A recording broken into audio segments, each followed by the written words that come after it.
You and I have talked about this on when you came on as a guest on your own, but I'd love to dive into this a bit more. WrestleMania 9, which, you know, Ash and I have spoken a lot about WrestleMania 9. We both have a real sweet spot for it. I think a lot of people from our generation do, because it was the kind of quintessential cartoonish WrestleMania. There's no other way to describe it. There were elephants, there were togas, there were clowns, there were vultures. There's Giant Gonzalez, who defies description.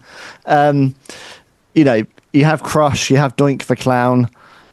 Doink, in the early days, that evil Matt Bourne Doink was tremendous. I mean, genuinely terrified me as a child. It was such a fantastic gimmick for a few months until it obviously started to get watered down.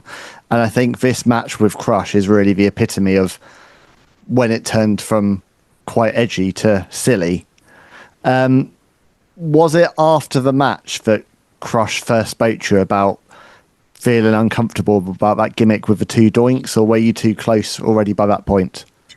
No, I had not arrived in the company yet. Oh, okay. I didn't, you know, I wasn't there till a little bit later. But yeah, we talked about it once we, you know, teamed up later. When you're on the road for that long of a time and driving to the next town, like I said, at, you know, 1 a.m., 2 a.m., whatever it is, you know, you have conversations. But yeah, I know that he was not happy with that program. And especially, I know that he felt that they really just sort of used him because he really had a lot of steam going into that. And Crush was doing very well. And for him to, I think he felt that it made him look kind of foolish. You know, he just was not happy with it. It did feel like the wheels kind of came off the babyface run after that, because until then he had been booked very strong. Yeah. It's not really a time where there are that many strong babyfaces in the company, and obviously, you know, you're losing Hulk Hogan. Randy Savage is on the way out. You know, you've got Crush, who's a relative he's a newcomer. He's very young. He's huge. He looks great. It's surprising that at that point you don't see the marketability of him as, at the very least, an intercontinental champion with the company. Certainly very strong kind of mid-card player at that point. And it feels like after the Doink run, the wheels start to slow down on his babyface turn. Would you say that was fair? That sounds about right. Because a year later he was in a feud with Randy, give or take somewhere. Yeah, it wasn't even that. I think it was very early 94. No, it was actually before. It was late 93, if my timing's right, because by early 94 he's involved in the much like your good self, he's involved in the loading Yokozuna into a casket at the Rumble. So by early 94 he's turned to the dark side. And he's got that great new presentation which I thought was fantastic. I mean, that really suited him, the kind of purple and the black, the gear. I mean, he genuinely looked like a badass.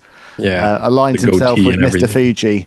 But and it was great. But you know, when you look back on it, that Kona Crush character, which is so significant to Ash and I and a whole generation, lasted basically a year, which is nothing in wrestling. I loved that character so much, and especially when he challenged Shawn Michaels at King of the Ring for the Intercontinental title. I had this feeling that Crush was just going to crush him. You know, Crush is the next Intercontinental champion, but it wasn't to be. And it was just a bit sad now, even like reminiscing, like he never got a run with like a singles title or anything like that in the WWF, even though they were missing. A lot of those big guys were gone after that 91, 92, 93 time, you know, with the whole steroid thing and stuff like that. And he was only one of the big guys who was there. Him, maybe The Undertaker, and Razor was there. Obviously, Diesel coming in a bit later. So it could have been really great. They could have utilized him a bit more. But he was a different kind of big guy at the time. He was so agile, like the way he used to enter the ring, like hopping over the top rope and doing these moves. So he was very different to the other big guys. I think they could have done a bit more with him. And what did you think, Ash, of the Kona Crush? Because I used to love doing that. I used to love that, people in the crowd, you know, with the T-shirts and everything. I still remember that promo that he cut on Doink the Clown prior to their match, and he's holding a pineapple in his hand. He's walking on the beach, and he just crushes the pineapple, and he's talking to Doink, and I think that was pretty cool. Like, seeing that as a kid, like, whoa, he's gonna kill the clown. That's awesome. I love that. I love that.